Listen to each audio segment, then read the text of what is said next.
સારું ઉતારે ને વેચે એ કલાલ. આજ કલાલનું પાણી પીવું એ કરતા ભંગિયાનું પાણી 7 વખત પીવું સારું છે. કલાલના ઘરનું પાણી હરામ કરો, એનો ત્યાગ કરો.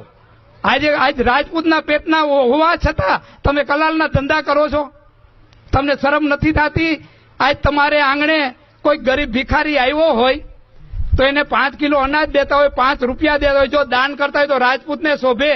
પાછી હરિજન કોરીને વાઘરી તમારે આંગણે આવીને બાપુ કોથરી દો તો બાપુ કોથરી લઈને એને દે. આ તમને શોભે છે? આજ રાજપૂત તરીકે શોભે છે તમને? આ કયા બાબતથી રાજપૂતનું બિરુદ છે તમારી માથે?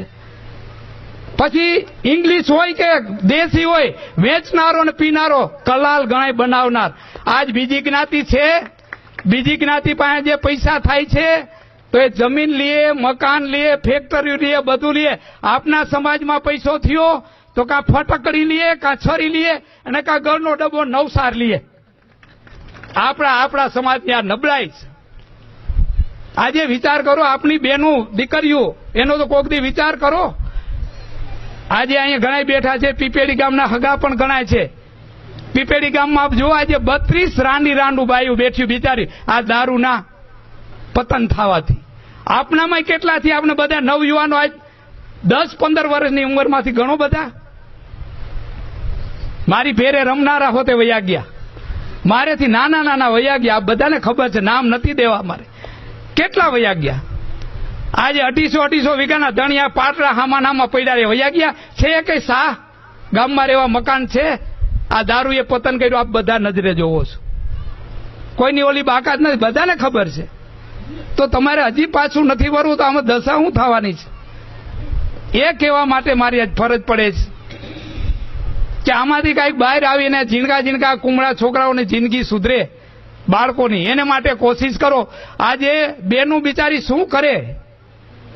પી પીને આવો તો એને મારો, ધોકાવો, ગમે કરો તો એ શું કરે? રડીને આંગળા પાડીને 4 દિવાલની વચ્ચે.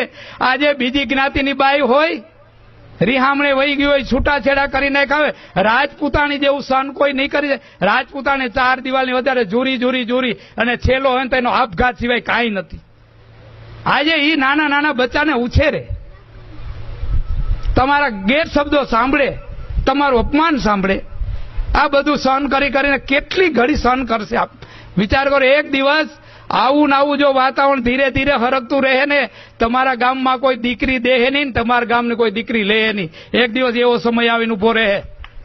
આજે ઝીણી દ્રષ્ટિથી 18 ગામના માને તો સમાચાર મળે છે આશ્રમે, 18 ગામના માણસો એવું બોલે કે ક્યાંય ના જડતું હોય ને તો ગધેથરમાં મળે. આ મિની દીવ બનાવી દીધું તમે, મિની દીવ. દીવમાં જેમ બધું મળે ને એમ અહીંયા બધું છૂટછાટથી મળે, કોઈ રોકનાર નથી. અને તમને બધાના મનમાં અહમ છે, પાવર છે. અમને કોણ કાંઈ કરી લે, અમને કોઈ કાઢી. આ ધજાવાળી ગાયત્રીમાં ને હિસાબે તમારો આડો પડદો છે. બાકી અટાણે કાયદા એવા છે તમને કોઈને ના છોડે. કાયદા એટલા બધા કડક છે, સજડ છે.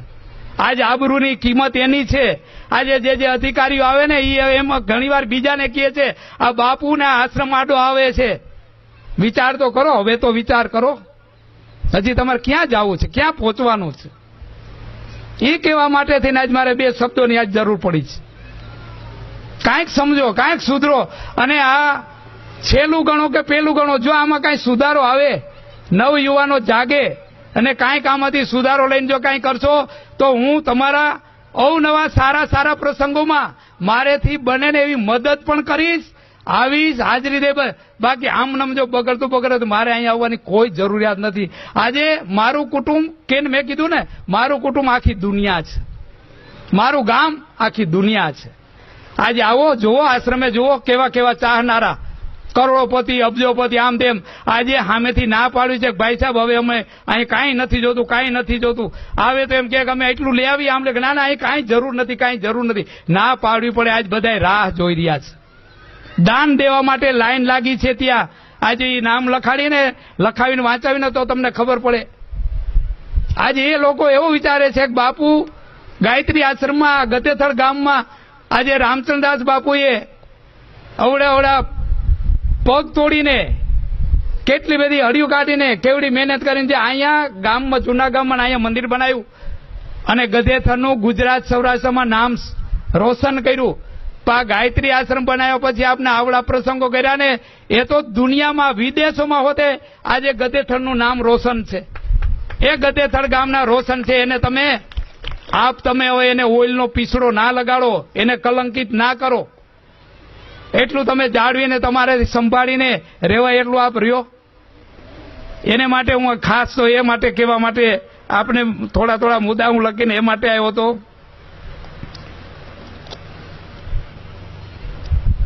આજે જુગાર ને દારૂ આની હું બેની એક વાત કરું છું. આપને બીજું કોઈનું નામ લઈને તો હું કહેવાનો જ નથી. જે શાસ્ત્રોના અનુરૂપ જે ઋષિ મુનિઓનું મંથન કર્યું એની વાત કરી રહ્યો છું. ઘણા એમ કહે કે દારૂ છે એ તો ગોળનું